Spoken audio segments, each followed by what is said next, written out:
Hey everybody, how you doing? How you doing? Good night, good night, good night. How's everybody doing? How's everybody doing? Thank you guys so much for joining. Thank you. I really, really appreciate each and every one of you. You know, I really value you guys' time, and I know that for you to come and watch me, I really appreciate it. Thank you. Shout out to everybody who's here. Thank you. Really appreciate you guys. Thank you. Just a quick check. Good evening, Grand Miss. Good evening, my good brother. How you doing? How you doing? How's everything? How's everybody feeling tonight? How's your day been? You know, you can put in the chat. You know, just make sure everybody's feeling good. You know, everybody just say something in the chat. Really appreciate everybody who's on. Thank you. Guys, the start of the year has been crazy. Has been crazy from the craziness in New Orleans, where the madman ran over so many people. It's the death toll has been up to 15. You know, I feel you. I feel you, my brother. I feel you. And it's just crazy. Then you have this maniac who good evening, my good brother. Good evening. Good evening. Yes, brother. Thank you. I appreciate you waiting. Thank you, brother. Thank you. Man, it's been crazy like that maniac who blew himself up in a Tesla truck. Then you have flipping the top one of the top cops in New York City. His house was raided. Then you got a postal worker in Harlem getting stabbed to death. It's just been crazy. And then, oh my God, I'm so sorry. I'm so sorry.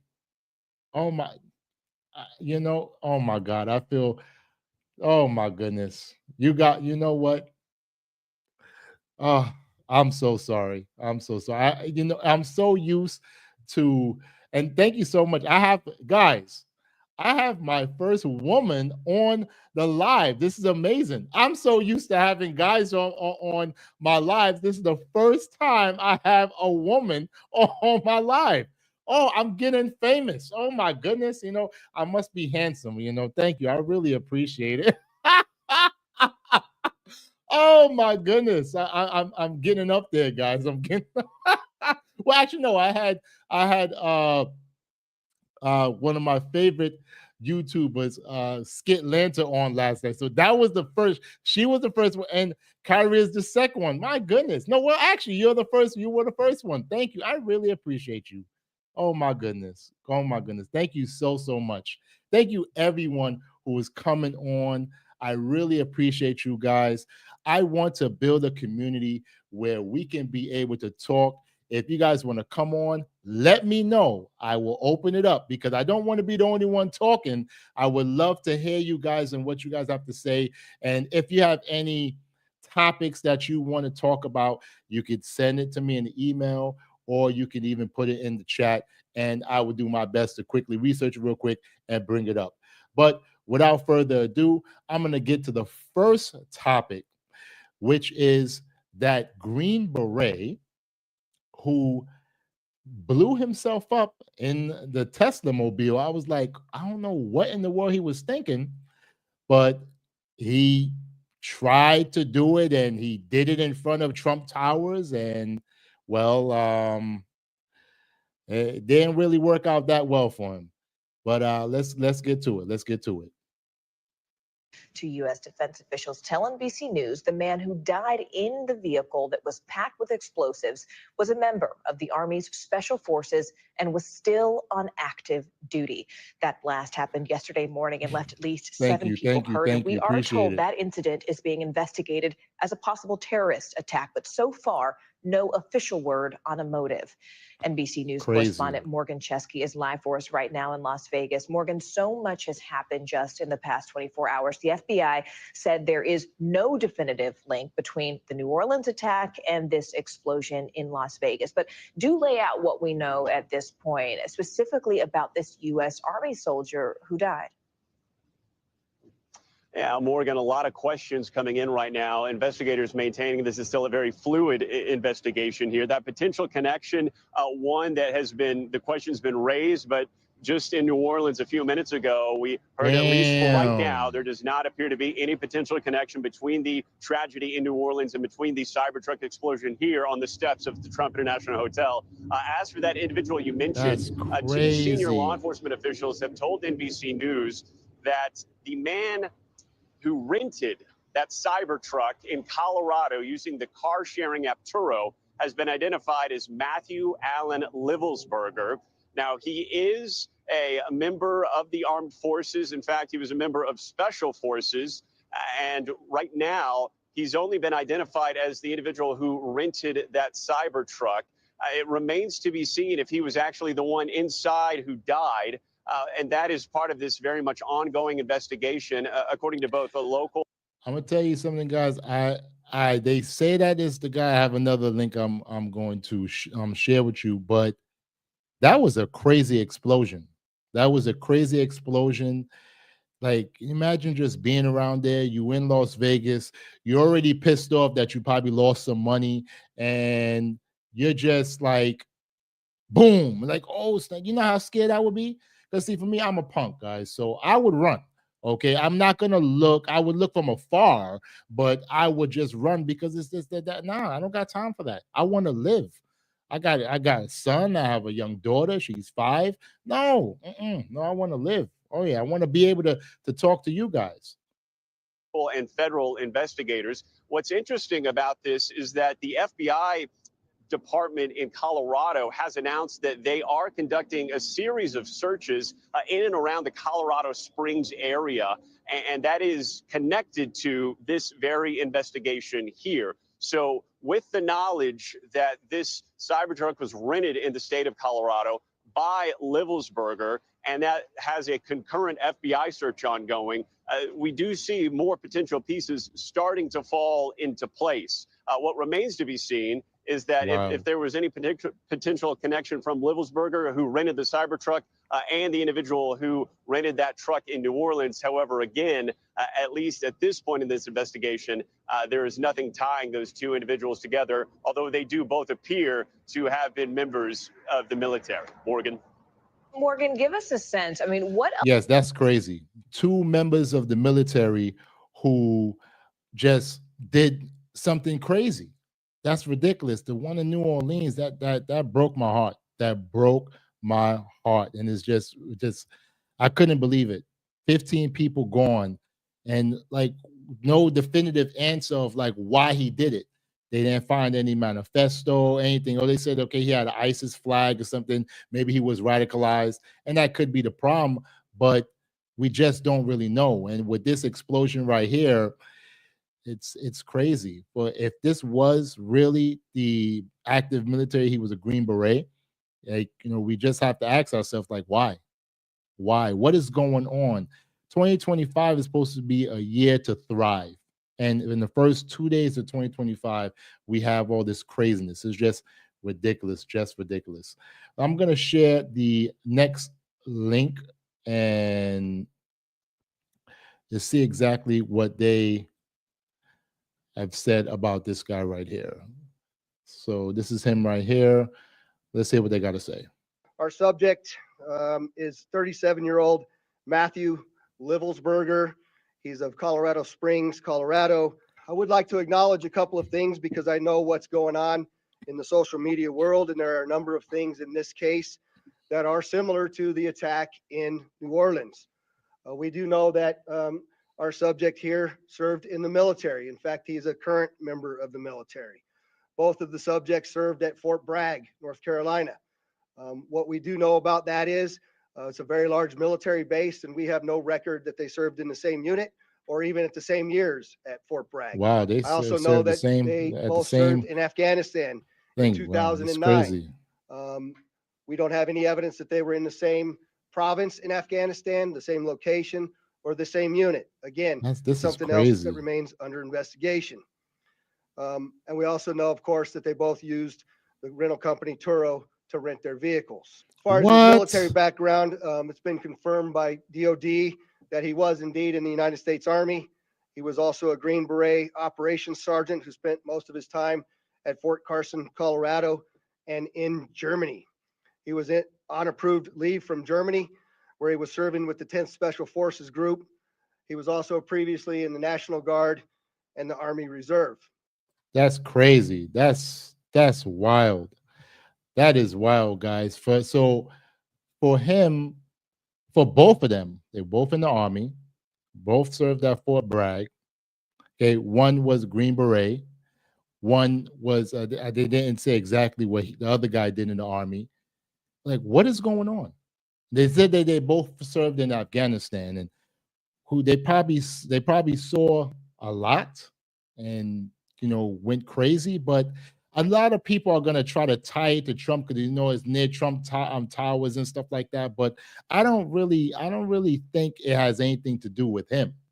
I think it was just something that was caused and made them go crazy. The guy in New Orleans definitely crazy, and this guy in Las Vegas just wild. Just it's my brothers and sisters, please, please, please, please, please heed this advice. If you have problems, just seek help. If you don't have anybody to talk to, go online and meet some friends. Come on to different people's lives, ask them questions. Maybe they can be able to talk to you. I'm tired of seeing people just trying to be by themselves and being loners. No, no, no. Can't have that. We can't. We have to be together, because if we don't, it's just crazy. Yeah, but he did have a near miss in that speech. He did. It's just crazy, just crazy. But I, is it Kyrie or Kai? Can you am I saying it right? Kai? Because you had a very let me see where you had there it is right here. You talked about it as saying, but that refrigerator on wheels held up pretty well under the circumstances. The hatchback only got destroyed. Yeah, yes, and that I'm glad that you said something about that, because Elon Musk said something about that as well, saying that, well, the blast only went up; it didn't destroy any glass and everything. If it was a gasoline filled car, it probably could have been worse. All right, but yeah, perfect. So we have to be very, very careful and understand that we are all on this earth together, and we just got to love each other. It's just sad. It's just sad. I really wish that did not happen. And oh, my let me fix my camera, guys.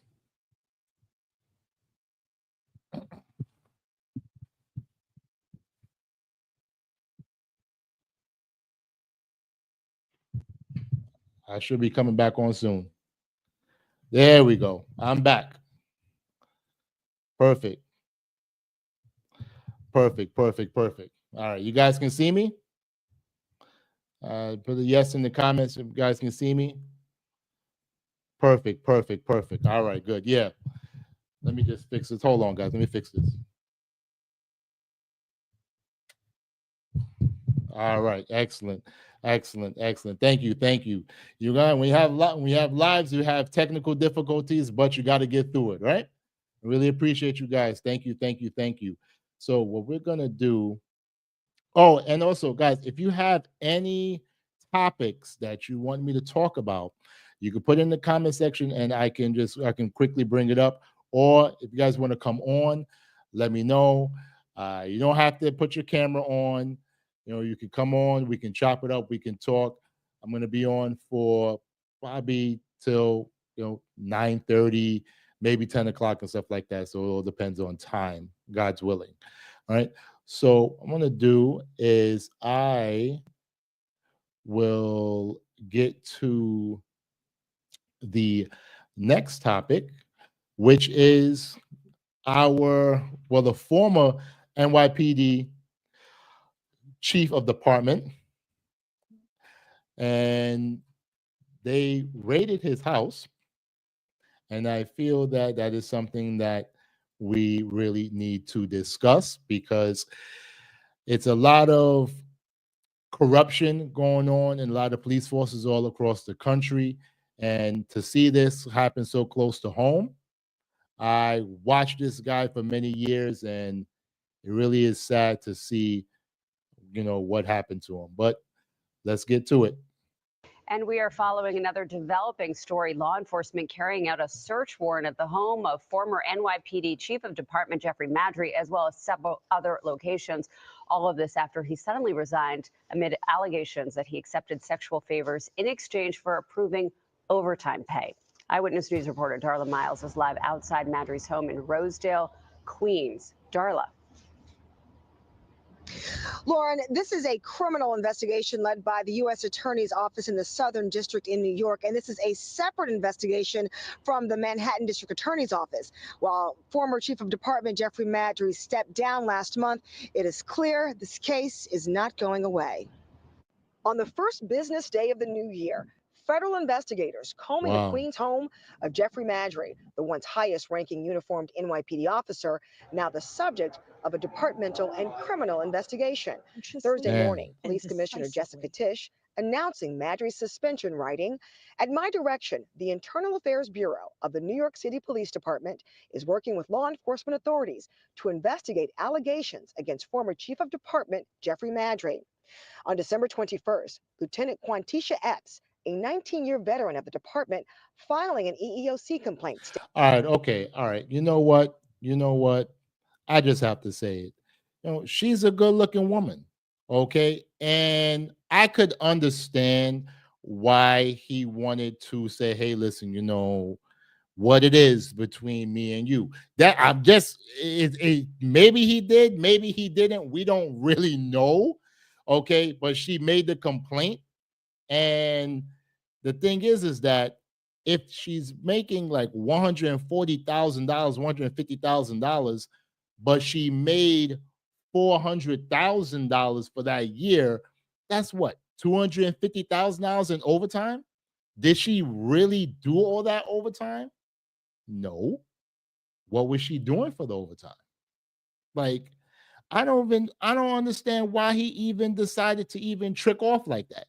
What he could have probably done was like, hey, look, let me take you out to Wendy's or White Castle or Red Lobster or something like that. Like, he didn't even have to do that. And he could have just given her some money if that was the case. But I don't know. I don't know. Some men, we be doing the most. We be doing the most, and we get ourselves in trouble. Like, you got a good job, good pension, and you throw it all away? I guess it is what it is. Dating between June 2023 and December 16, 2024, Maddrey exploited her emotional and financial vulnerabilities, as well as her history of childhood trauma, in order to coerce her into performing unwanted sexual favors. Okay, hold on. Wait. So between June 2023 and December 16th, 2024, you were making all this money, and you're saying that he coerced you, he took advantage of your emotional and financial vulnerabilities, as well as a history of childhood trauma. Okay, let's break this down real quick. So, emotional vulnerabilities. Okay, all right. Who knows what she was going through and stuff like that? All right, maybe he did do that. She was going through a rough time. Who knows? Maybe boyfriend passed away. Who knows? But financial vulnerabilities. What are you going? What's going on? Where if you're making $140,000, you got a lot of debt or something like that? What's going on? But if you made close to $400,000, like who would be vulnerable making $400,000? If I was blessed to make $400,000, for me, I'm a minimalist, so I would be able to invest and save money. But I don't think I would have many vulnerabilities after that. But I can understand. And then say, as well as a history of childhood trauma, Did he know that? Did you confide in him? Like, was he that close of a person to you that you told him these things? Like, how would he know all that? You had this doesn't really seem right. This seems like a relationship that they possibly had, because he did say that he had texts between them that shows that she was with it and stuff like that, and this, that, and the third. So maybe he was helping her out. But like, why would you bring up that unless the only way he would know is unless you told him that? And then to coerce her into performing unwanted sexual favors, I don't know. Maybe he did.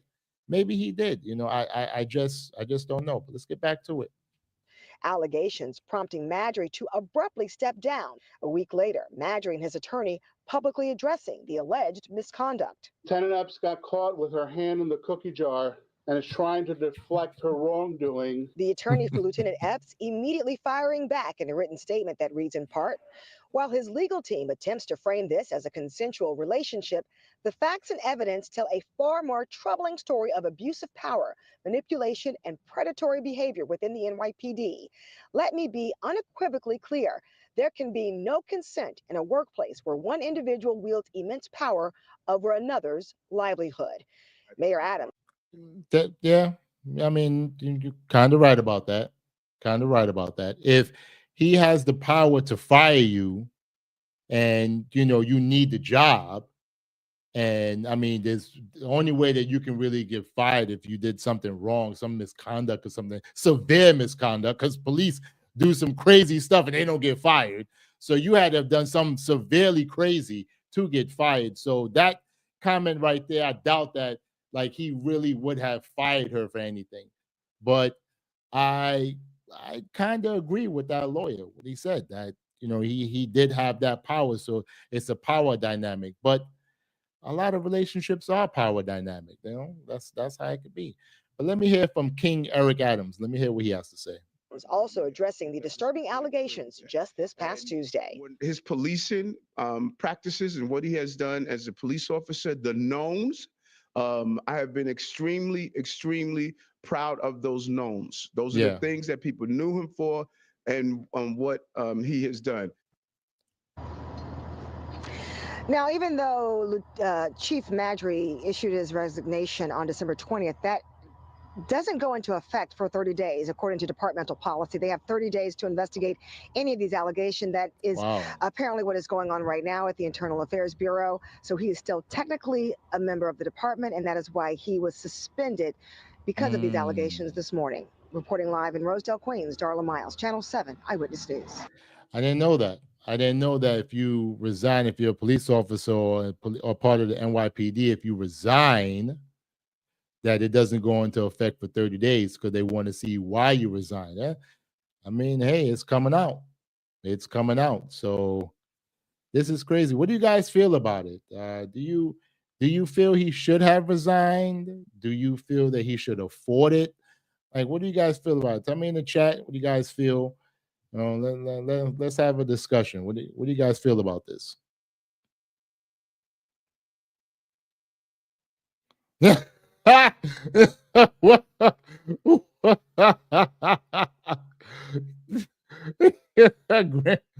Grand says, revoke the resignation, straight to jail, do not pass go, do not collect.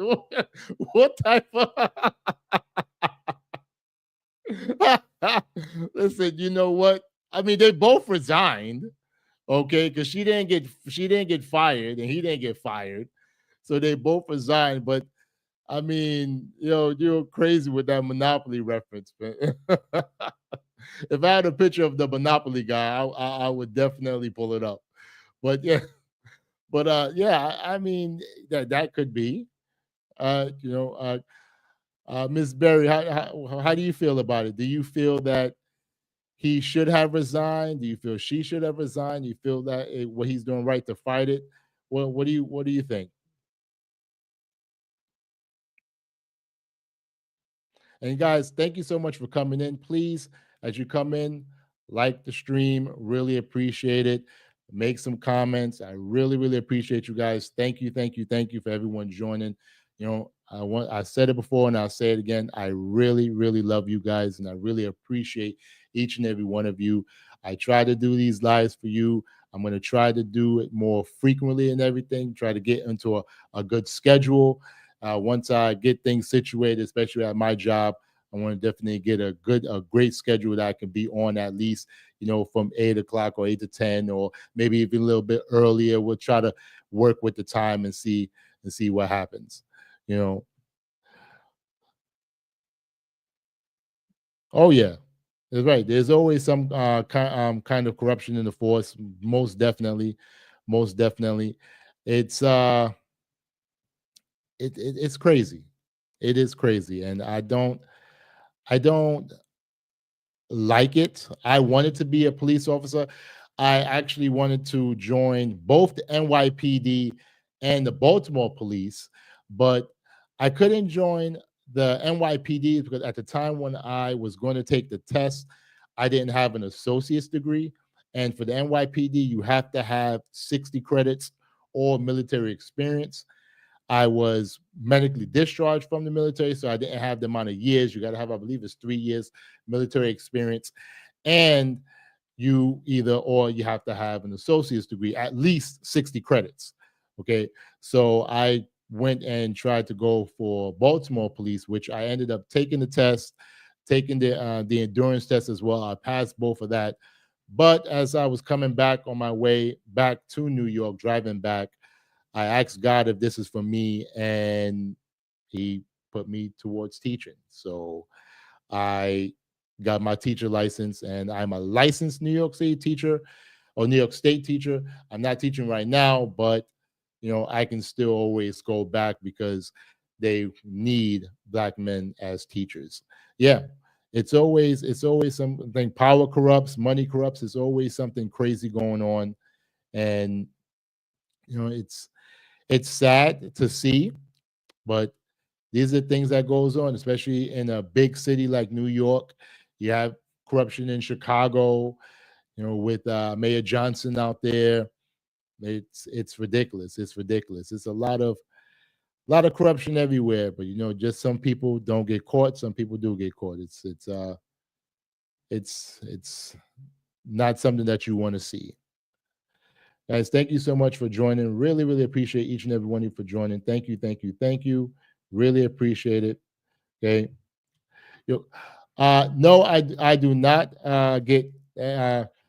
Kyrie asks, do I still get lifetime veteran health care and medical discharge? No, because the reason why is that I I was sworn in as for a National Guardsman. So National Guardsmen get different benefits than regular Army. So I was going to go for the National Guard. And when I was going to be shipped out to boot camp, doctor came and they told me that they cannot ship me out to boot camp because my doctor has to pre-approve me going because I had a previous injury. So my pre-existing injury was I tore my meniscus in my left knee and I never got surgery. So because I never got surgery, the U.S. Army, or they did not want to have me as a liability, so they wanted me to sign a waiver for me to be able to go, so that just in case if I get hurt, they could just kick me out, medically discharge me, and they won't give me any benefits. So when I went to my doctor said no, he is not going to sign off on it because they're going to send you to Iraq, and if anything happens to you in Iraq, they could try and do something like that. So because my doctor did not sign off on it, the doctor in the Army said that, well, we're just going to have to medically discharge you. And that's what they did. So I was sworn in as a National Guardsman, and I got medically discharged as a National Guardsman. So it is what it is. Do I wish I would have been able to really go to boot camp? Yeah, because I feel, yes, it was crazy. I feel that everybody needs or should have some military experience. And the only reason why I say that is because some of the things that I learned from my short time in the military and the National Guardsmen, I learned how to have situational awareness. I learned how to make sure my surroundings, people the people around me, I notice them, certain things that I do when I'm in the trains or even in the train station. I always make sure that my back is close to the wall. I'm not by by the platform edge and stuff like that. There's a lot of things that I learned just from that short time that I really wish I could have learned even more, because during boot camp, you learn how to fire a gun, you learn how CQC, which is close quarter combat, you learn a lot of things that they teach you in the Army to protect yourself and be able to protect you in regular life situations. So I really would recommend everybody to, at least, even if you just join the Guard, to just do something so that you can have that experience to be able to better protect yourself. That's one thing that I recommend a lot of young people. I tell my son, he's 15, and I say, listen, 17, 18, you should join the Army and get some experience, get some life experience, so that you can be able to travel depending on what you want to do and stuff like that. So what I'm going to do, brothers and sisters, really appreciate each and every one of you coming in. Thank you, thank you, thank you. Thank you, thank you, thank you. Thank you for that question. I really appreciate it, Ms. Berry. Thank you, thank you. What I would do, the next thing I'm going to talk about is a postal worker got stabbed earlier today in Harlem. And sad situation, you're working, you're trying to do what you got to do, and you just get taken out by some crazy person. It's just ridiculous. My heart goes out to the worker, but let's get to this news feed. To begin with breaking news. A postal worker stabbed to death inside a deli on Lenox Avenue in Harlem. One person is in custody tonight. Eyewitness News reporter Stefan Kim live at the scene. Stefan? Well, Sandra, during the last hour, we've spoken to a friend of this person of interest in custody, a friend of the alleged assailant. This friend says that this was self-defense. We'll get to that in just a moment. But first, let me take a step out of the way to show you where this happened. This is 168 Lenox Avenue in Harlem. It's that deli right there, and his postal cart is still sitting here on the sidewalk. According to police, an on-duty postal worker was stabbed. Officers responded to this location at 2:38 this afternoon and found the postal worker, a 36-year-old man, stabbed and slashed multiple times in his torso, arms, back, and neck. This appears to have been a dispute between two customers that turned physical. The 24-year-old person of interest was taken into custody. This person, we're told, has no obvious criminal record. We're also told a weapon has been recovered. Now back to that friend of the person of interest in custody. To be clear, she does not know what happened or why it happened, but she says it's not in her friend's character to have attacked someone without a reason. She says she wouldn't have hurt someone. What? So you don't know what happened, you were not there, but you just say it was out of that person's character. If you slashing and dashing somebody, like, obviously you get, like, something's wrong with you. Something is seriously wrong with you. Because why do you have a knife? I don't go out walking with a dang on knife. Like, come on now. Like, even if, and let me tell you something, I've had little mini arguments at delis, because sometimes delis are small and everything. Being in New York City, calling a deli, a little small deli, people sometimes don't want to say excuse me and stuff like that. But I've had situations, now I would just tell the person, like, listen, brother, just calm down, okay? There's no reason for us to get violent or anything, because for the simple fact that I don't want to go to jail and I don't want to hurt you. Or you might hurt me. You might have something that can either poke me or blast me, and I don't got time for it. The best thing for us to do is to just calm down and just leave it as that. But some people, they'll get so riled up, and they just do. Now, if the guy wanted to just get him off him, why would you poke him up so many times? Oh, geez, Louise. Jesus, take the wheel. Unless provoked. Let's take a listen. This is just a bad neighborhood. What had happened, I have no idea, because I was not around here. I don't know, but I do know if she said it was in self-defense, it was in self-defense. It's scary. The man is doing his job. They come to my building every day to deliver mail. And it's possible, because I know the guys who deliver mail. And just like that, he's gone. It's very scary. Wow. Now, this postal worker was taken to Harlem Hospital where he was pronounced dead. A group of postal workers arrived on scene moments ago. They are solemn and shaken by what happened. All they know, they say, is that their colleague went in to buy a sandwich in this deli when this altercation unfolded. Unclear at this hour what the weapon was that was used to stab the postal worker and slash him multiple times. Unclear at this hour what this was all about, what sparked this dispute. But as investigators sort this all out and as we learn more, we'll bring those details to you. That's crazy. Crazy. You go in there to get a sandwich. You know, for me, when I go get sandwiches, I like honey ham. For me, my sandwich is like honey ham, lettuce, pickles, jalapeno peppers on a lightly toasted hero or a roll. And I'm here waiting for a sandwich, and I get in the altercation. Now, I think they say it was a woman who did it. Like, that's crazy. Like, yo, what's going on with, if it was a woman, what's going on with some of these ladies out here? Hashtag feminism, hashtag lady feminism, hashtag women will stab you for a sandwich. We don't know. This is crazy. I don't know. Like, this is, and like the person said, let me go back and hear exactly what this person said. Let's listen to it again. Take a listen. This is just a bad neighborhood.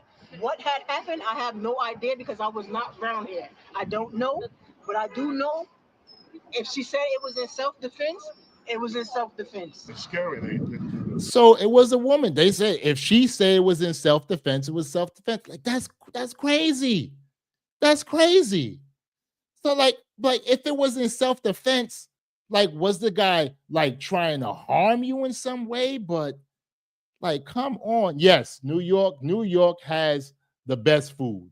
Yes, I love the pizza, the sandwiches, the corner store sandwiches. Come on. You can't be, forget Subway. If you guys want good sandwiches, come to Brooklyn.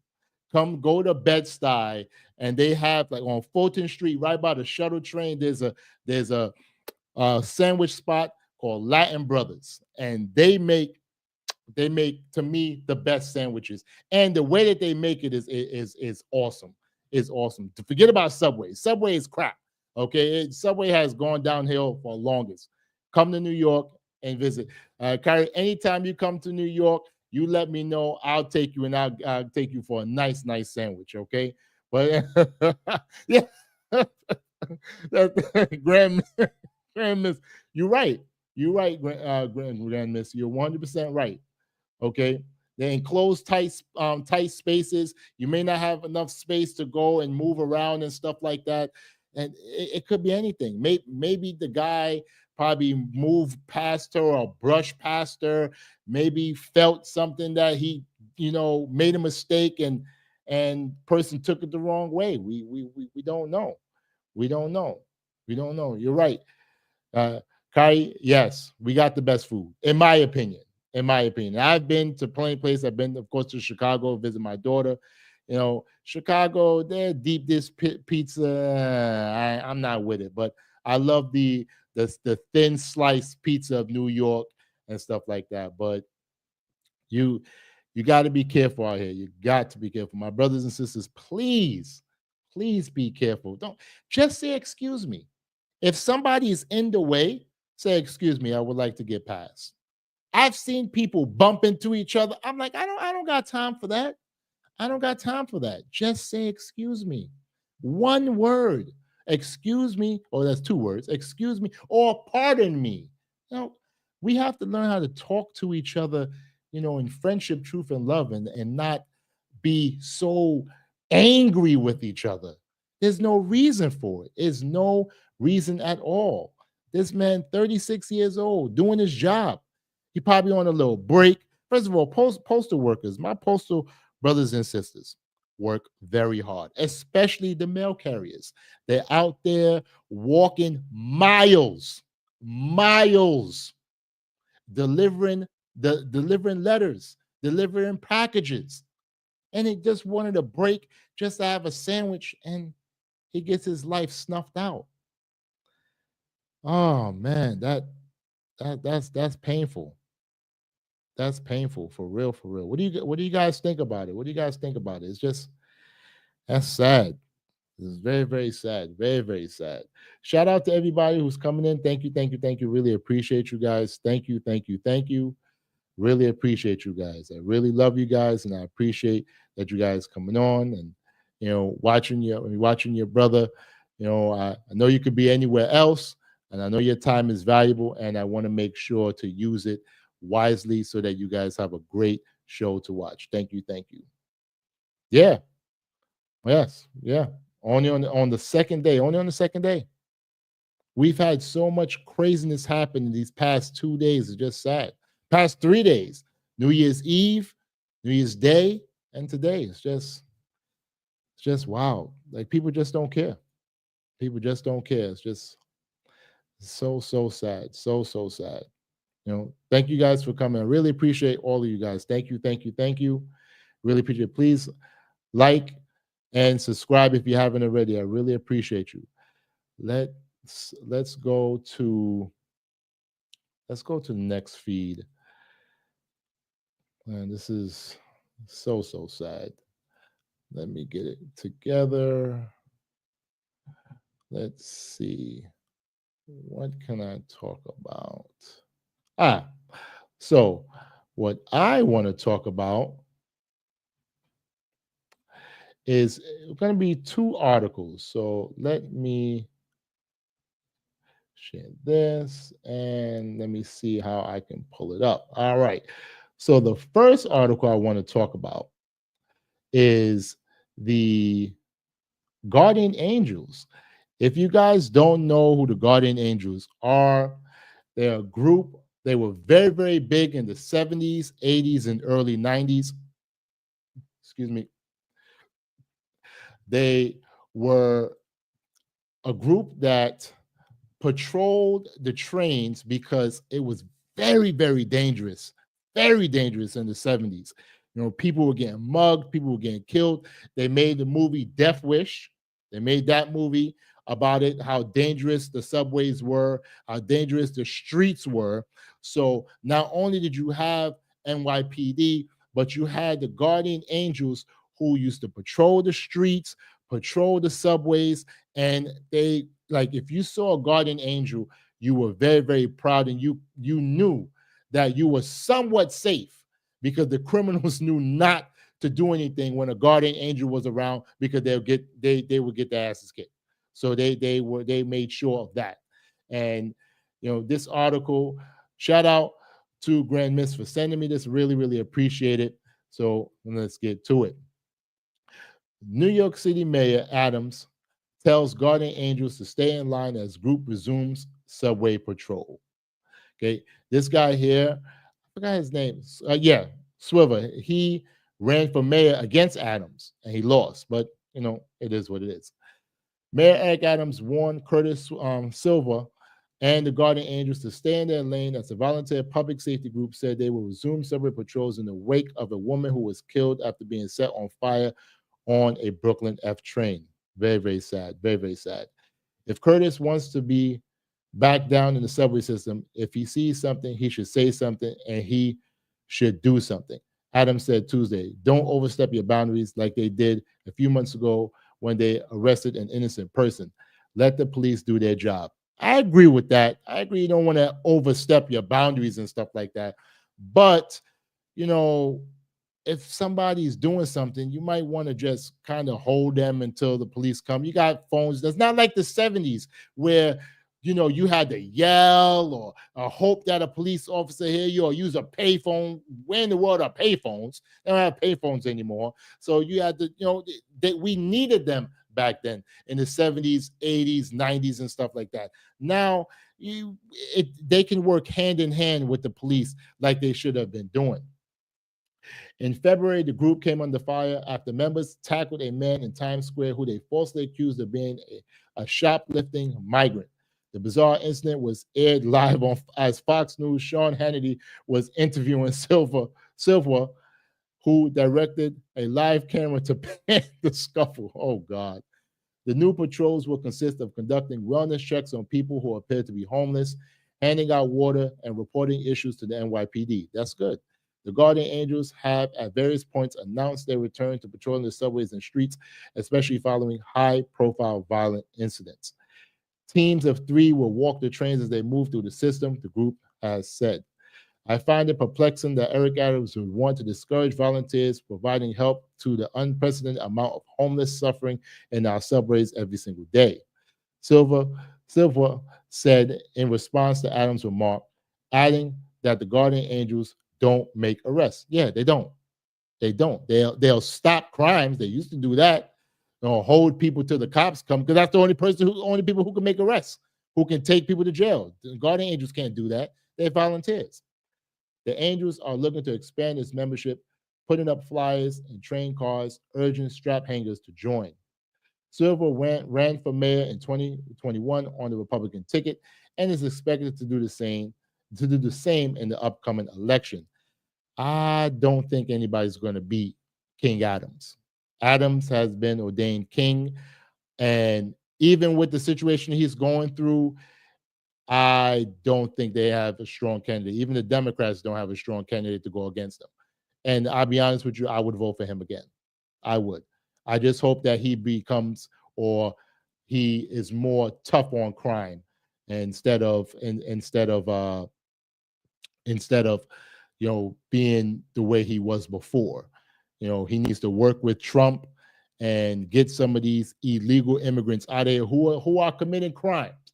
Not the ones, I don't think the ones who are not doing anything, who are just, minding their business and they want to just make a living. Okay, I think then you should kind of leave them alone. Focus on the ones who are committing crime first. That's my opinion. That's what I think he should do. Okay. The mayor, speaking at his weekly press briefing, touted the city's dropping crime statistics, saying that despite a few disturbing incidents, New York is still safe overall, which is true. New York City is safe overall. I have to give Eric Adams that. I have to give him that. Okay. Crime is not surging in the subway system, Adams said. We have some high-profile incidents, and we're really disturbed about it. But overall, crime is lowest. Yeah, he is right. But because crime has gone down, the high-profile incidents will get pushed up on the news, and rightfully so, because that would cause people to be more aware. Like the guy who got pushed onto the one train tracks. If that man was aware of his surroundings and not glued to his phone like this, things would have been different. He would have he would have been like, yo, what are you doing over there? Get away from me. And he would have probably been able to be able to do things better without being in a bad situation. But thank God that guy did not die. He was pushed onto the tracks, but he survived. And from what I'm hearing, I don't think he lost any limbs, which is crazy because he got pushed. If you guys see the video, he got pushed and the train came. So I was like, yo, that's crazy. But I agree with Eric Adams. I agree with him. And even though he's going through his thing where the thing with Turkey and everything, they saying that he took some money or some donations that he didn't disclose and stuff like that. I don't know. I feel that he will be the next mayor. 2025, he's going to run again, and unless something crazy happened, like they arrest him and they put him in jail, that's the only way he's going to run. That's the only way he's not going to run, is they put him in jail. But I don't think that nobody's going to be strong enough to get him, especially if he agrees with Uncle Trump and works with Uncle Trump and the incoming border czar, Uncle Holman. So I think that will help him. And I feel that Uncle Trump might just have him as an ally and pardon him if anything happens. So that's what I think about that. So guys, I'm going to get to some of the comments and let's chop it up. Let's see what we got. Okay. Yeah. So like Grand Miss says, sorry, Guardian Angels, you don't have the person power to catch everything. That's true. The Guardian Angels, when they were recruiting big in the 70s, 80s, early 90s, they were big. They were big, they were strong, but I don't think, they really, people don't want to really volunteer their time for stuff like that. If it was a paid type of thing, which I feel like the NYPD, one of the reasons why they don't have enough cops is because the way to become a cop, or what you need to become a cop, is too much, in my opinion. I feel they need to lower the bar to, instead of having 60 credits or an associate's degree, they need to have it just a high school diploma or GED, and they need to increase the age from 35 to 45. Those two things would help and will cause many more people to want to become police officers, and it would be a lot of people ready to join in the police force. Okay, but let's see again. It said, I'd imagine he'll be voted out. I don't think people are happy with him or our governor. Who are they going to vote for? Let's be honest. No Republican. Bloomberg ran as a Republican, but Bloomberg was a Democrat. He ran as a Republican because Giuliani said the only way you're going to win is if you run as a Republican, and this was after 9/11, you run as a Republican, I support you, then you switch as independent. Bloomberg, as soon as he won, like a few months later, I'm independent. Because you were never Republican. That's why when he ran for president in 2020, what did he run as? A Democrat, because he wasn't a Republican, you know? So, I mean, that's true. You know, you got to think about that. All right. Yeah. Kyrie, you're right. Rent is too hard to volunteer. For real. What I look like? Now, if it was paid, like you paying me as a cop or something like that, hell yeah, I'll do it. Like, shoot, I wouldn't mind being a NYPD officer now. But me being 39, they say I'm too old. So I'm like, hey, it is what it is. It is what it is. You know? Yeah. You know, right. As we have enough crowds as is subway wise. Yeah. Especially when it's rush hour. Oh my goodness. Certain train lines be crowded. When I used to take the C or the A and go to work, at one time I used to work in my younger years, I used to work for Mercedes-Benz. I was an apprentice at Mercedes-Benz, and I was a C mechanic for General Motors in Queens. So I used to have a dealership there called Regan Buick. The dealership is no longer there anymore. But when I used to take the trains in the morning, it was crowded. And I said, man, I need a car, but you know, you gotta love New York. You gotta love New York. You know, so you have to be careful. But you know, guys, just be careful wherever you are. Kyrie, do you live near the train system you live in Los Angeles? Do you have train systems there, or you just have buses there? Because for me, I prefer taking the bus. I prefer being on the surface, because there was one time somebody pulled the emergency brake on the train, and I was stuck on a hot train for 2 hours. I never forget it. And I said, no. I will never go through that again, or never want to go through that again. You know, oh, that's good. You have some trains. That's perfect. You know, but I mean, I understand, Grammys. You don't take the bus when in a rush. Heck, just don't take the. Yeah, I mean, listen, guys. New York City, in my opinion, well, they said Japan has a better setup, but New York City, the train system, yes, it's over 100 years old, but you can take one train and to you can connect to any train in the system. I believe it's the A train. There's certain stops that you can be able to connect to any train in the system just for $2.90, or they're probably gonna raise it up to $3 and stuff like that. But you know, it's It's just it's in my opinion, I like it.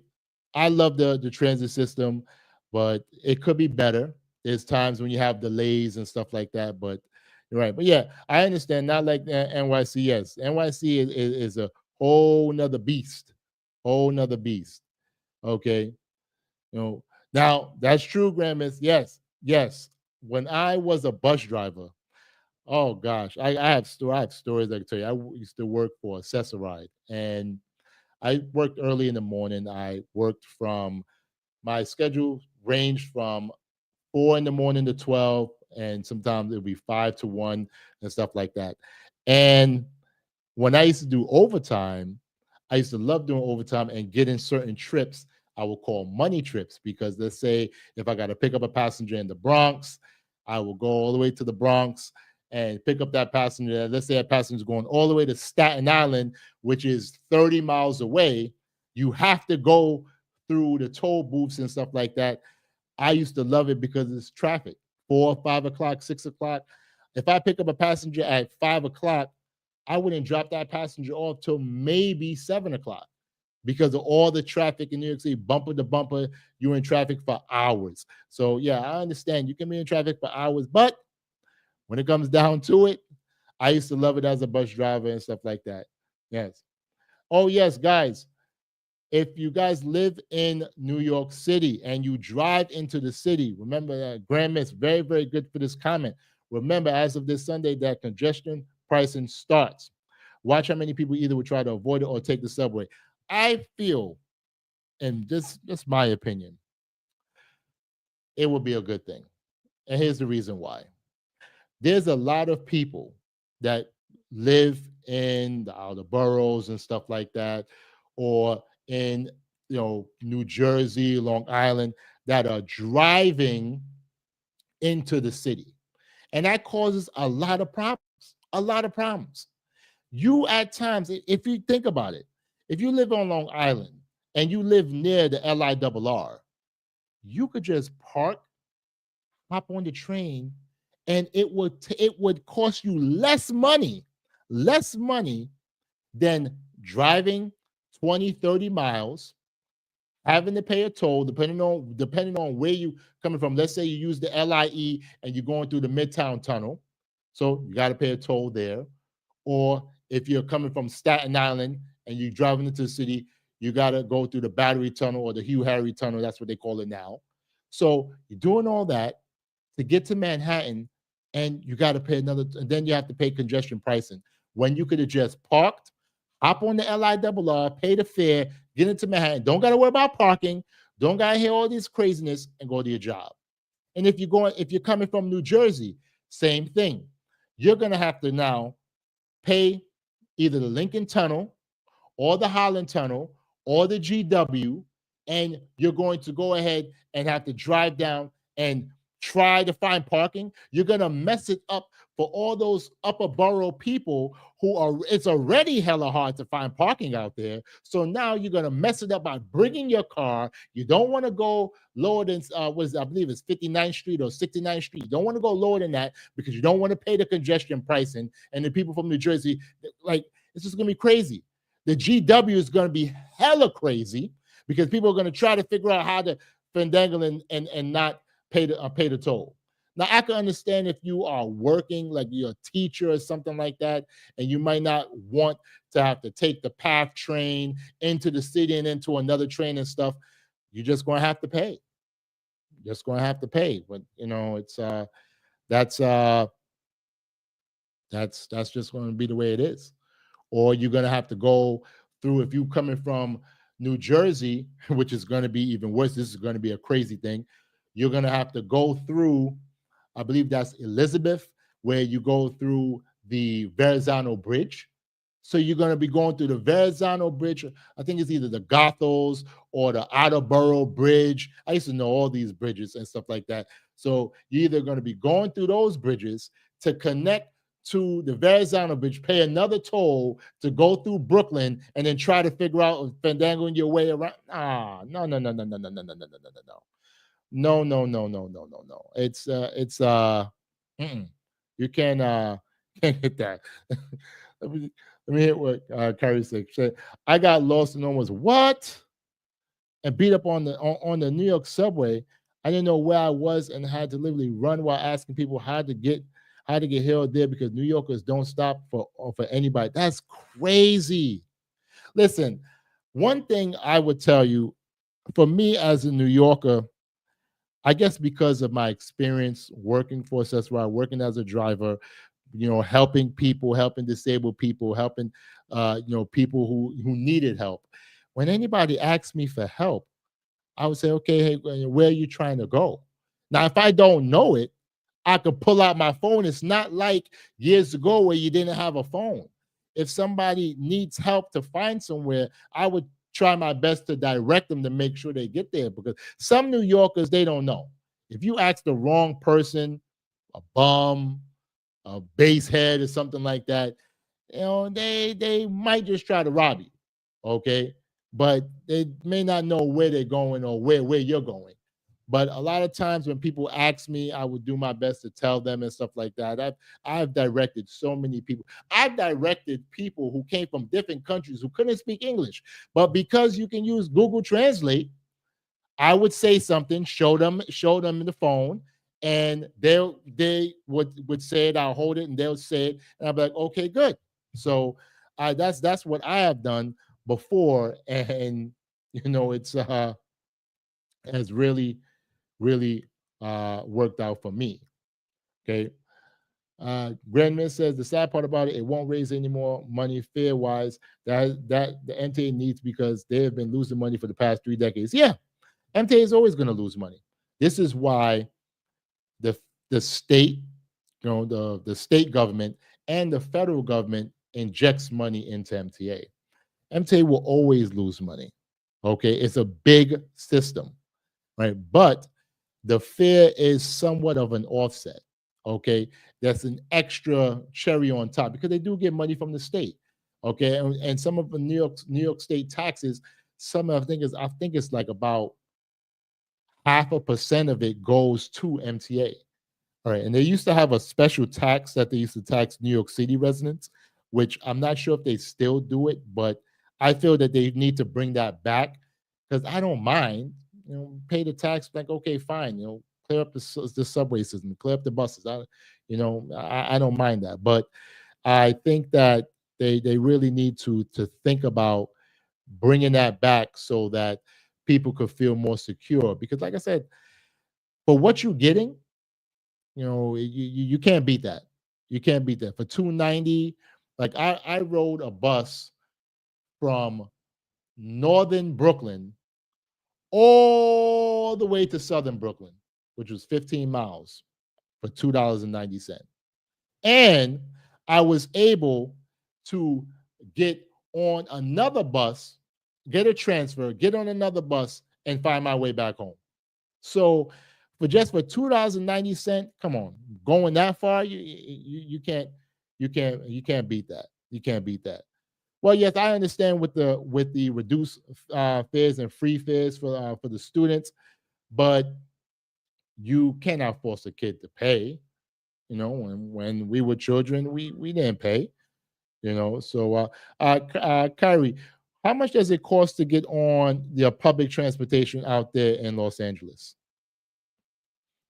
Oh yes, Grand Miss. Yeah, you got a lot of extra bodies who are not paying. I took the bus and I paid, and 5 people behind me just walked on. I was like, dang, that's how many people are how many people are not paying in the system. It's just crazy.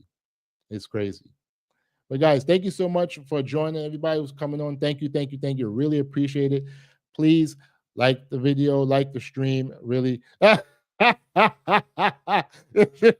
have no idea. We drive. I hear that. What is gas prices out there right now?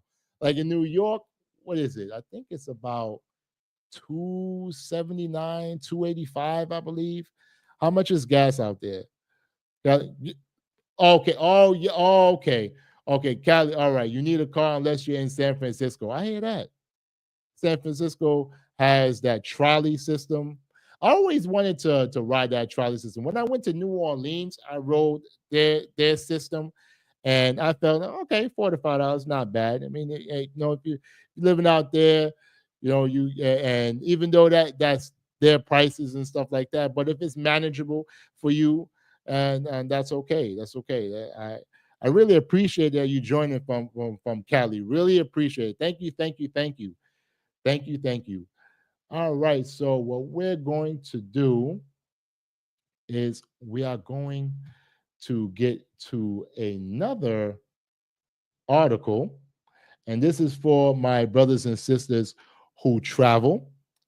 This is very, very important. I feel that you guys have to be, you know, aware of the different things that's coming in, because once you are, you know what to do and how to be able to make sure that everything is good. So let's get to it. New travel requirements taking effect in 2025 for domestic and international destinations. All right.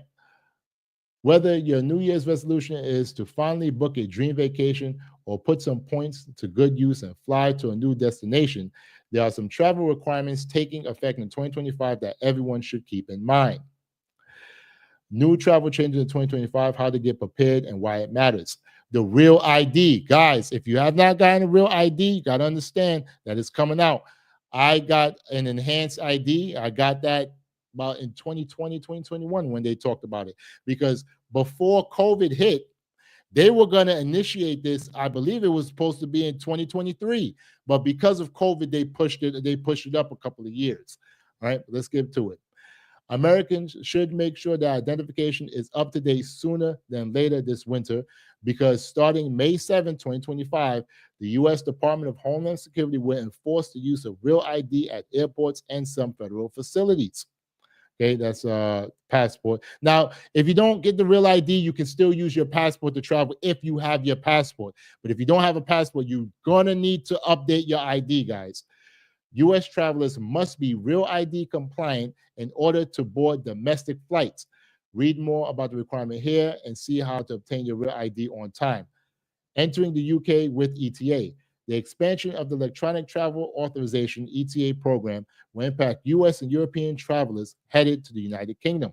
Started January 8th, 2025, which is just 6 days away, guys.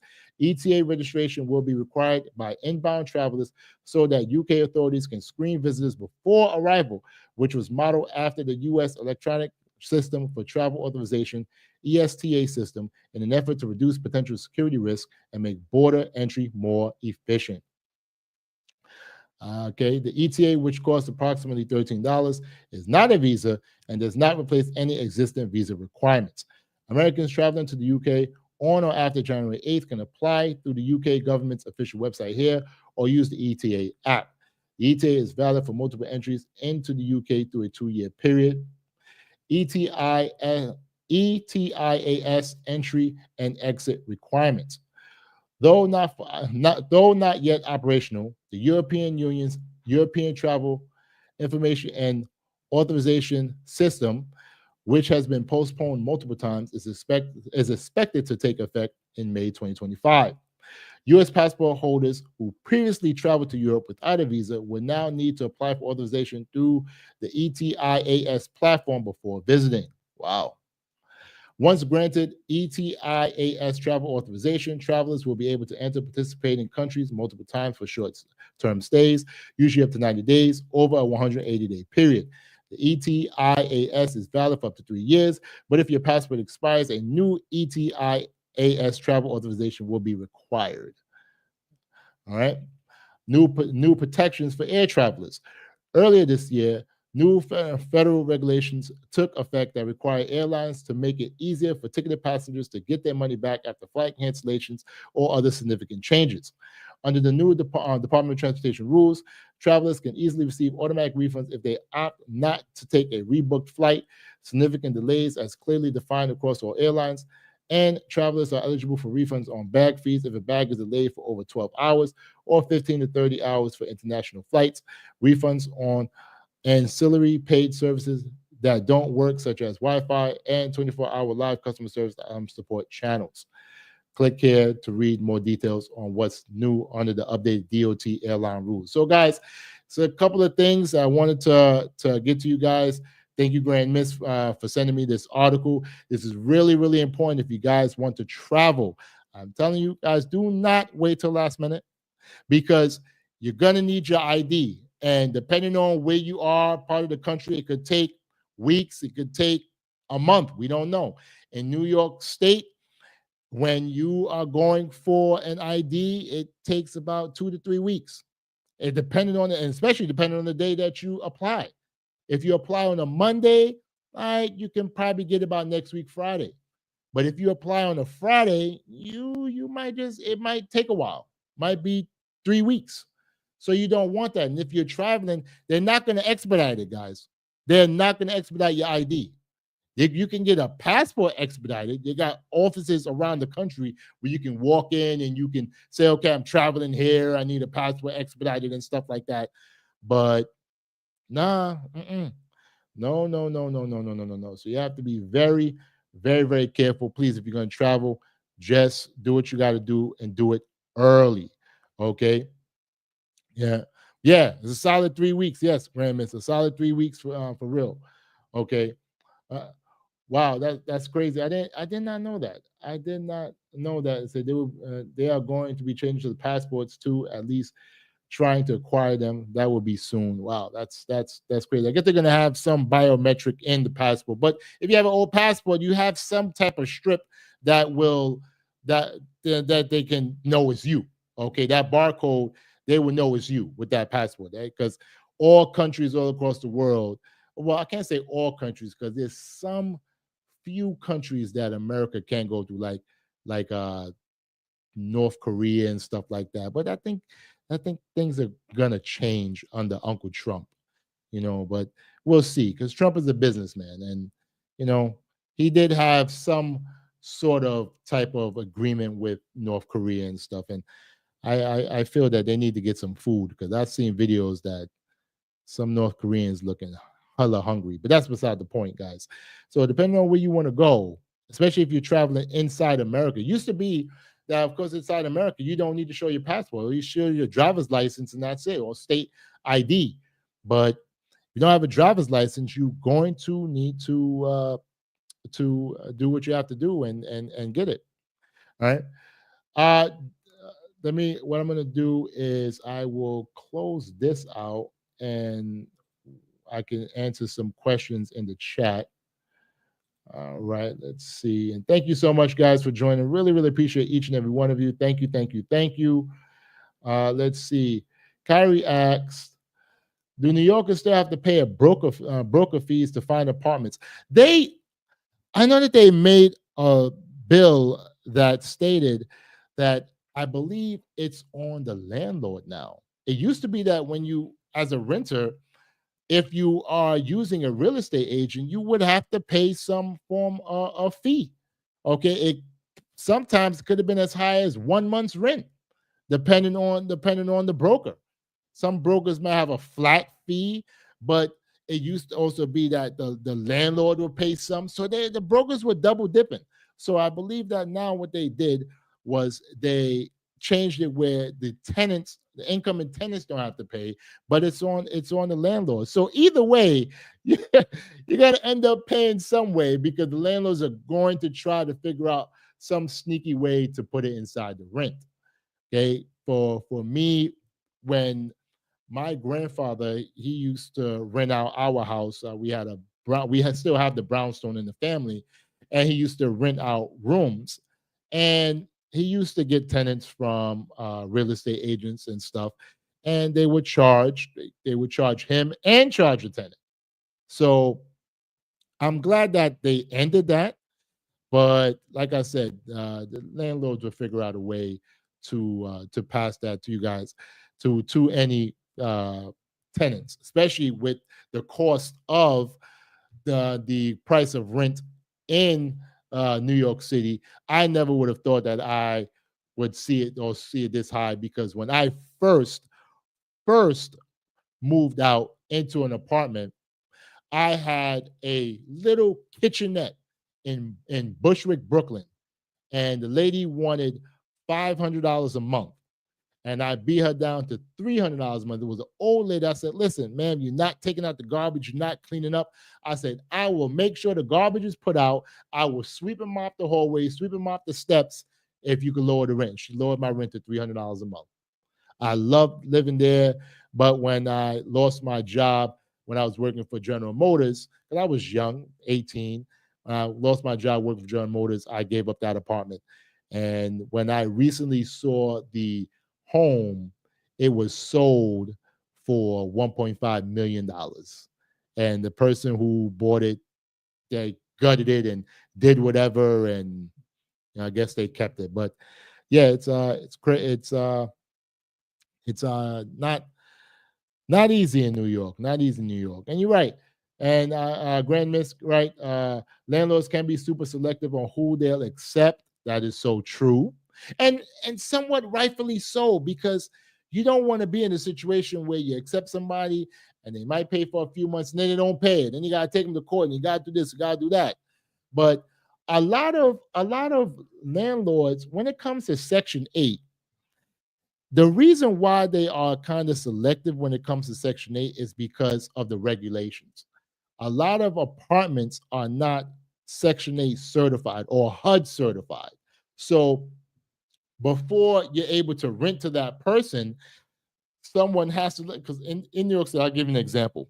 So in New York City, guys, you have what's called city FEPs. It's not like Section 8, because Section 8 is federal, but city FEPs is a voucher program where the city will give people who are in the shelters, they'll give a voucher and they can say, okay, you can go and find an apartment.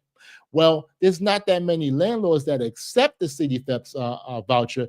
Reason being is because before they even get payment or before the person can even move in, someone from the city has to come and inspect the apartment, and then they'll go through the apartment like a fine-tooth comb, and they'll find little things and say, well, you got to fix this, you got to fix that. Okay, that's wrong, this wrong, that's okay, right. And once they do all that, that person might say, listen, you know what, I don't got time to rent to you.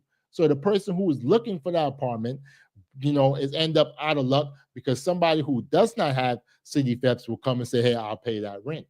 So that's an issue when it comes down to with Section 8 or even a lot of voucher programs, not only in New York City, but across America. So a lot of people are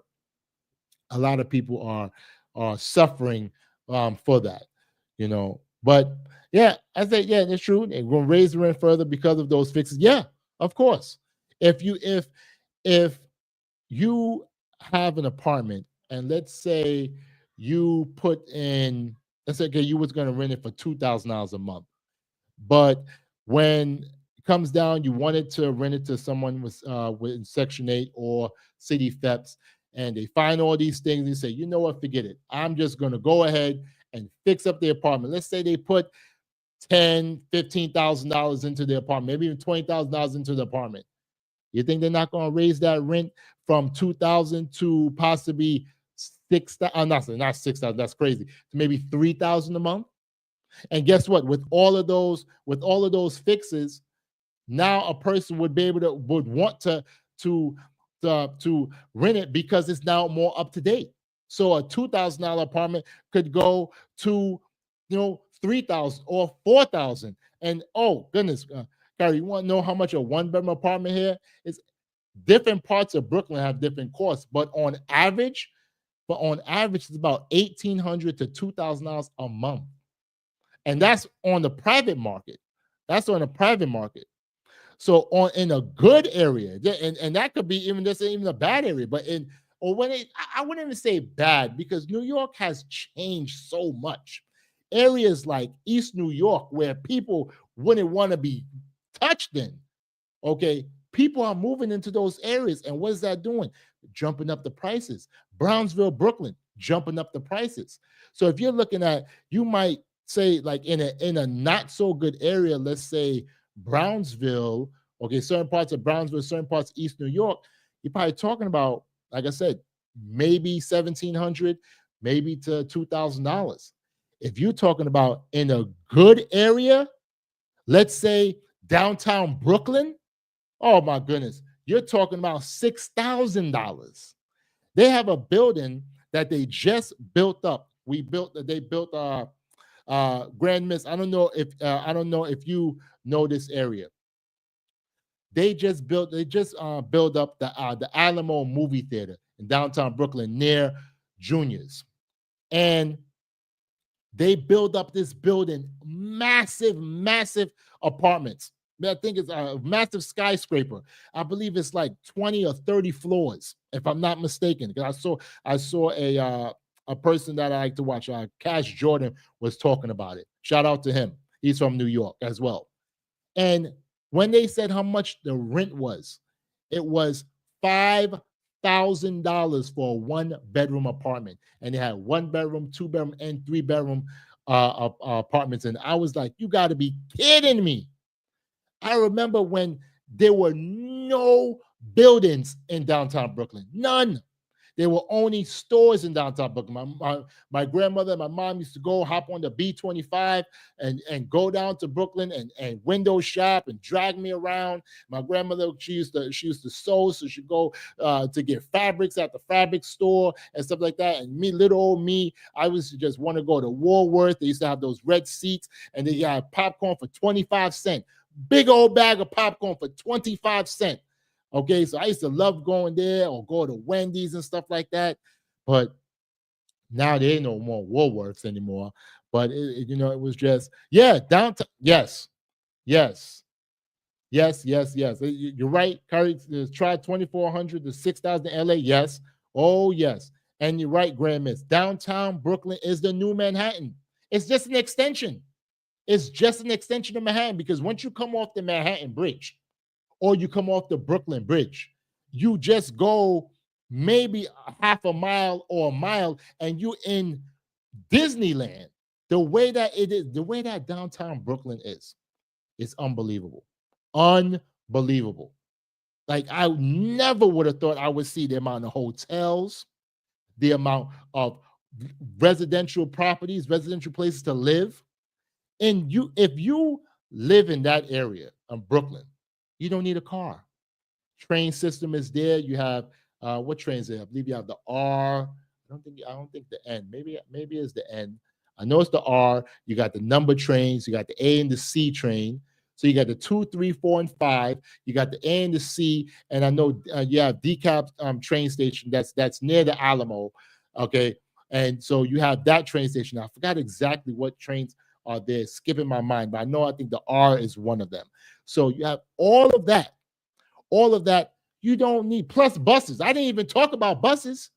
You got buses galore that go up and down Fulton Street, the 25, the 26, the 52, the 38. Okay, then you got the 41. Then you have the 45. If you want to go to Canarsie, you got the 103. So, you got all these buses. Okay, then I believe you have some of the express buses that's down there that get you to Manhattan. It's a lot of, let me tell you something, guys. It's amazing. It's amazing. Oh, yeah, I agree with you. So maybe we have to go back to generational living arrangement. Yes. This is a perfect comment. Thank you so much, Gary. Perfect. Yes, we do. At my grandmother's house, I'll give you an example. At my grandmother's house, my grandfather bought the house in 1971. And before he passed, he said, this house is for family. So many of us, my family were brought up in the house. My grandfather, he's from Jamaica, brought my grandmother up here, brought my mom up here. My father, God rest his soul, is from Trinidad. So many people came up through that house. Aunts, uncles came up from Jamaica, came up from Trinidad, came up through that house. Okay, my family is still living there. My brother, my nieces, okay, my aunts, still living there. And it's a nice size house, so we make sure that everybody has a little space, and we try to do what we got to do. That's what needs to happen. Multi-generational living needs to make a comeback, especially because of how expensive it is. If everyone can come together and buy a decent sized house and just say, hey, look, okay, that's your room, this is your room, Ray, this, that, and the third. That's the way to do it. That's the way to do it. You know how much money you would save, and not only would you saving money, you guys can now invest and buy another property, and then say, okay, this is yours and stuff like that, and keep it going, because things are only going to get expensive, more and more expensive. Multi-generational living has to happen. It's a very, very good comment. Thank you so much. Really appreciate you. Thank you. You have to really think about that. You have to really think about that. It's just crazy. Yes, Grand Miss, yes. Okay, in the past 20 years, for both areas have risen up in massive building, all new everywhere. Yeah. And the thing is I remember me and my uncle was talking about this when COVID hit. We were like, yo, it's crazy that so many people are leaving New York. And so many people thought that, New York is going to fall. Nobody's going to want to be in New York. People will have remote work and stuff like that. And that's true. So many people left New York, California, a lot of high cost areas, Chicago and stuff, a lot of high cost areas, and they moved to lower cost areas. But when it came time to come back to work, they couldn't. They couldn't come back into the office because they already moved and thought that they won't ever have to go back. So now that caused them a lot of trouble. So if they had to come back, guess what? That apartment that you left that was, let's say, $1,500, now is at $3,000. Now you're shocked. Now you're like, oh my God, I have to move to New Jersey. And then people are moving out of New York City and going to New Jersey and all those stuff, going further and further away. And what is that doing? Driving up the prices. When I was a teacher, I had a coworker who lived in Pennsylvania. I had another coworker who lived in Virginia. She used to take the train every Sunday, every Friday. She would leave, take the train to Virginia because her husband was there. He had a business down there. Take the train to Virginia, stay the weekend, and on Sunday, or maybe no, yes. I think it was either Sunday night or early Monday morning, take the train, take the Amtrak to come back to New York, and she would stay with her sister. So I said, you're doing all of that? That's crazy. The other person who lived in Pennsylvania, their home was in Pennsylvania. She had family out in Brooklyn. She would drive all the way to Brooklyn and stay with her family Monday through Friday. Friday night, at the time that the day ended, at the time it was 2:20. By the time 2:20 hit, clock out, gone. She's in her car, going to Pennsylvania. And I was like, I can't do that. I can't do that. But there are plenty of people who have done it. And I understand. I understand that, it needed to be done. If you guys live somewhere or work somewhere like a high cost area like New York City, you have to really think to say, okay, well, hey, this is what needs to be done, and just got to stick with it and make it happen. Guys, I really appreciate each and every one of you for coming in. Thank you. I really, really appreciate you guys. I love each and every one of you. Please, as you come in, please like the video. If you guys want to join, as I said before, I can open it up. Just let me know if you guys want to come on. I can stay on for possibly 16 more minutes. We can chop it up. We can talk about any topics that you want to talk about. I can open it up for you guys. Or if you have a topic that you want me to discuss and you send me a link, I can discuss it here if you guys do not want to come on. I understand if you don't want to come on, but it's understandable. I want to definitely build a community where people would want to come on, and we can definitely have conversations, have debates and stuff like that. And I get to know you guys because I really care about you and I really love you. I really appreciate your time that you stay with me. Thank you. I really appreciate each and every one of you. Each and every one of you are very valuable. Don't let anybody tell you that your life is not valuable. You are valuable. And I really appreciate you guys. Thank you. So if you guys have any topics, anything that you want to talk about, I will open it up. And if you guys want to come on, let me know. I'll open it up. If you guys have anything that you want to discuss, and we can talk about it. Everybody who's coming in, thank you so much for coming in. Really, really appreciate you guys. Thank you. Thank you. I really appreciate you. So I don't have anything else that I wanted to talk about. I pretty much talked about everything. Oh, you know what? It was one other thing I wanted to discuss. Let me see by the time as we're waiting. If you guys have anything that you want to share, you can share it in the comments and I'll talk about it. I did want to discuss a little bit about the person in New Orleans. Let me see if I can find a quick video and go for me. Please bear with me, guys. Really appreciate you guys. Please be with me. Let's see. Let me see if I could find something that we can chop it up with. All right. Just bear with me, guys. Bear with me.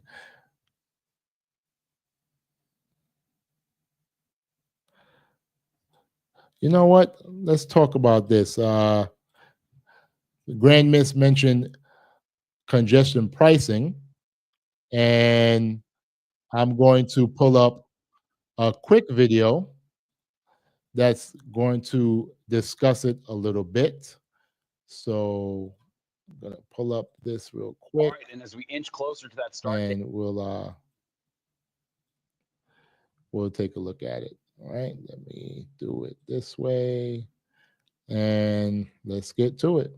All right, and as we inch closer to that start date, we are continuing our series highlighting the impact of congestion pricing on different communities. So you just heard from New Jersey Congressman Josh Gottheimer. Tonight, we're also showing you what other New Jersey residents have to say. It's going to cost me like close to $50 to get in there every day between That's tolls crazy. and tunnels and congestion charges and everything else.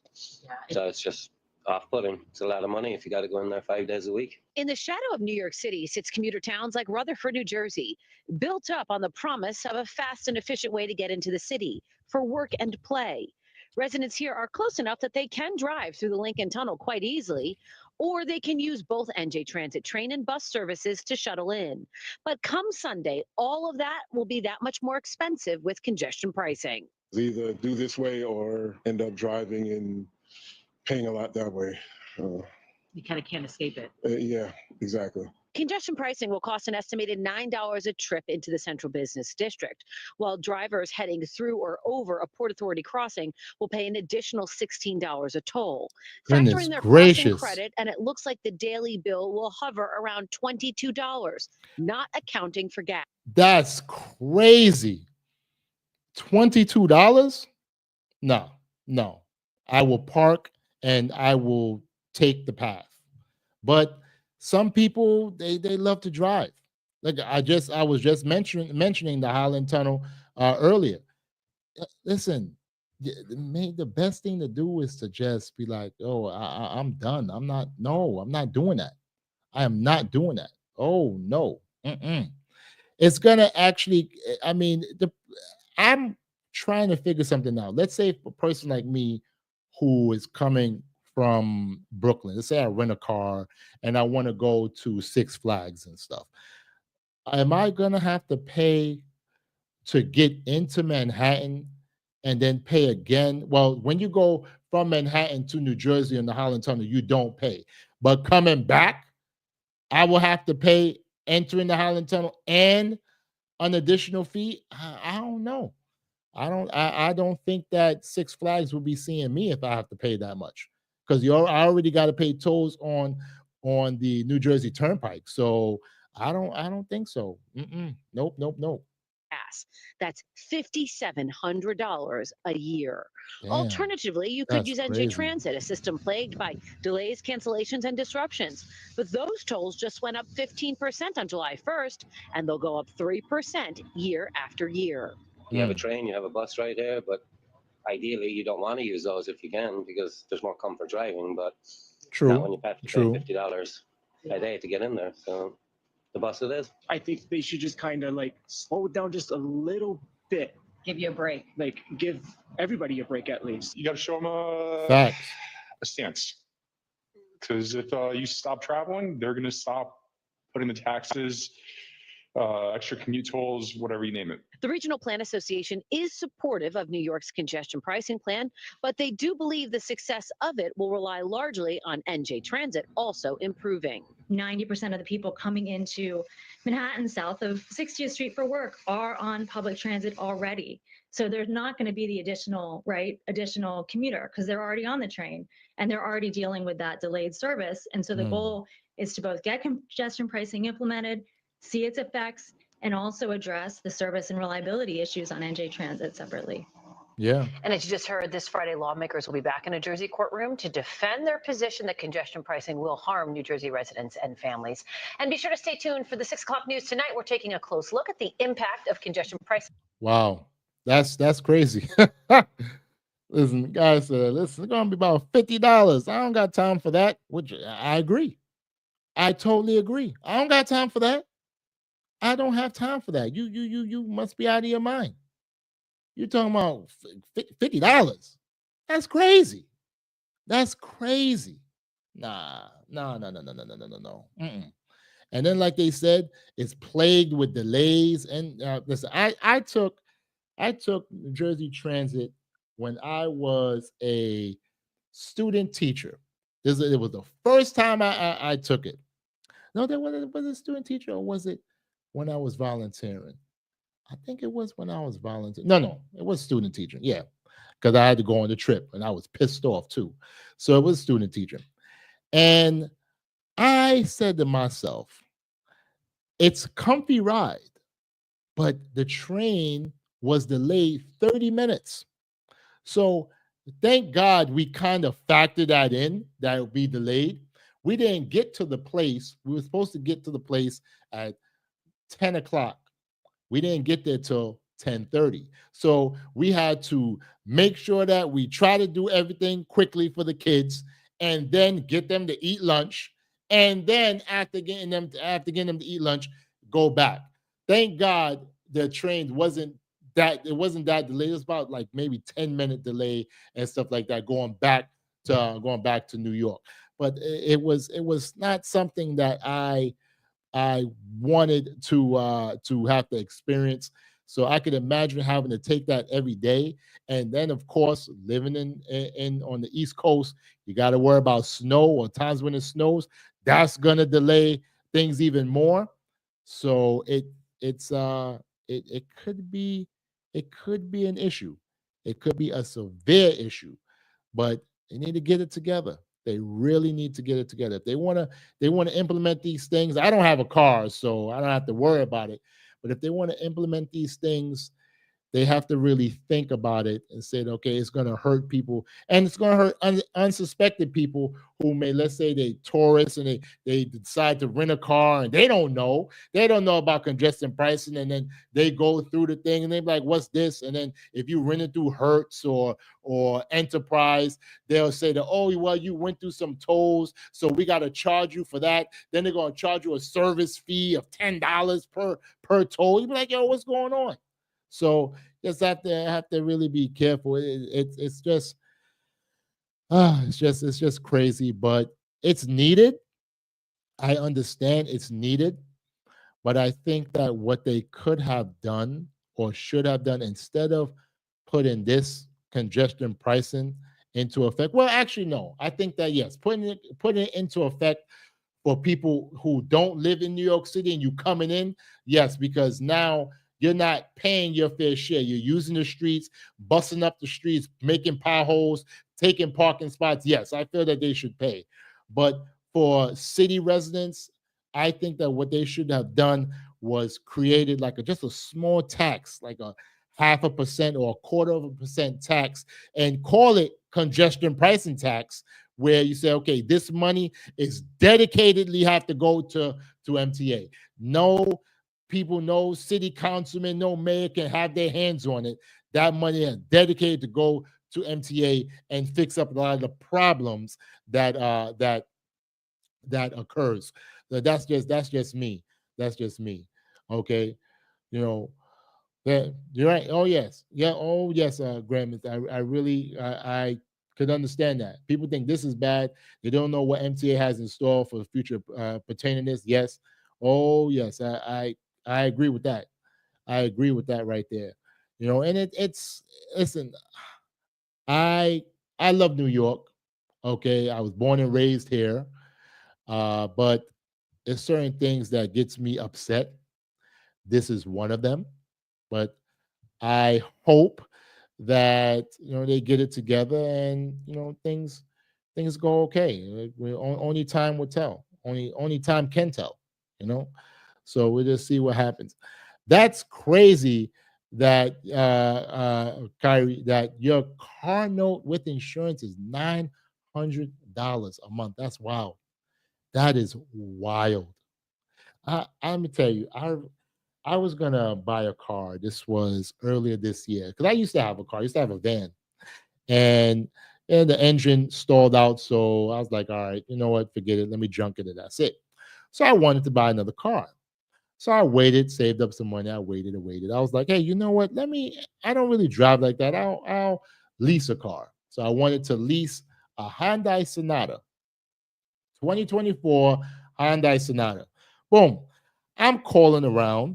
I called my insurance company that I used to deal with. I used to deal with State Farm. State Farm. So I called them and I said, hey, look, I want to, thinking about leasing a car, 2024 Hyundai Sonata, stuff like that. They ran the numbers. My previous insurance, I'm going to give you this. I'm going to tell you this. My previous insurance was $150 a month. Okay. I had my license since I was 17, right? So that mean that, let's see, I had my license for now going to be 22 years. When I had to drop the coverage, it was $150. When they told me how much the insurance was, my jaw almost hit the floor. They said that for that car, I would have to pay $750 a month. I said, for insurance? I said, are you kidding me? I said, I had my license for 21 years. What are you talking about?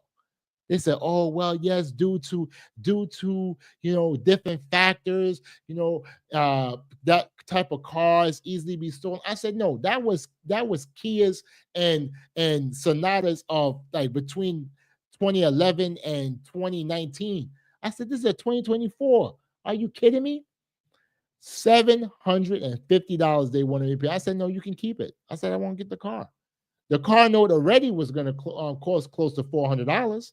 So yeah, he's telling me that I'm going to pay $400 for the car note plus $750. So you're telling me that's what, $1150 before I even put gas in the car, before I even put maintenance in there. I said, nah. I said, no, no, no, no, no, no, no, no, no, no, no, no, no. I said, you can keep it. It's yours. I'm not having it. You must be out of your dang on mind. I said, and so for me, I just take public transportation. I just take public transportation. I don't got time for that. I don't have time for that. You must be out of your mind. Must be out of your mind. But that's how it is. So, it's crazy, but if you guys ever decide to drive in New York City, anybody, if you're from New York, shout out to New York. Thank you. Thank you. Shout out to Kyrie for joining us from Cali. Thank you. West Coast, thank you. I appreciate it. Be careful. All right. Understand that it's probably best to just take public transportation. But my brothers and sisters, thank you so much for joining me. I really, really appreciate it. I am going to try to be like have a schedule like 8 to 10 or something like that, or 8 o'clock schedule start, 8:15 start, so that you guys know and could be and know that I'll have a dedicated time and stuff like that. This is the second show of the year. I really, really appreciate each and every one of you guys. Thank you for joining me. I know your time is very valuable, and let me tell you something. I love you and I care about you, and I really appreciate all of you for joining. Thank you. If you guys have any topics that you want to give me, any topics that you feel that you want me to talk about, I'm going to put my email address right now in the chat so you can see it. Oh, not in the chat. I'm going to put it up Where is that? Right here. That is my email, akieltaylor@yahoo.com. You can email me. You can send me different topics that you want me to talk about. And, we'll definitely be able to chop it up. And, it's, and yes, oh, definitely, guys. If you come here for a quick, come here for a quick sandwich, yes, come, quick sandwich, pizza, bring the family and everything. We can all chop it up.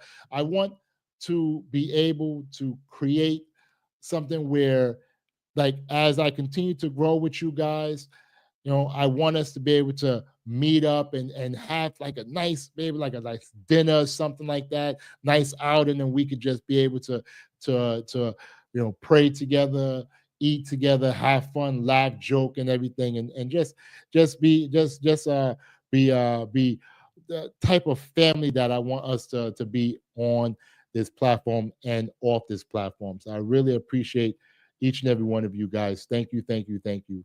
So I'm about to go. I'm gonna go and call my daughter, and so that I could wish her a very, very good night.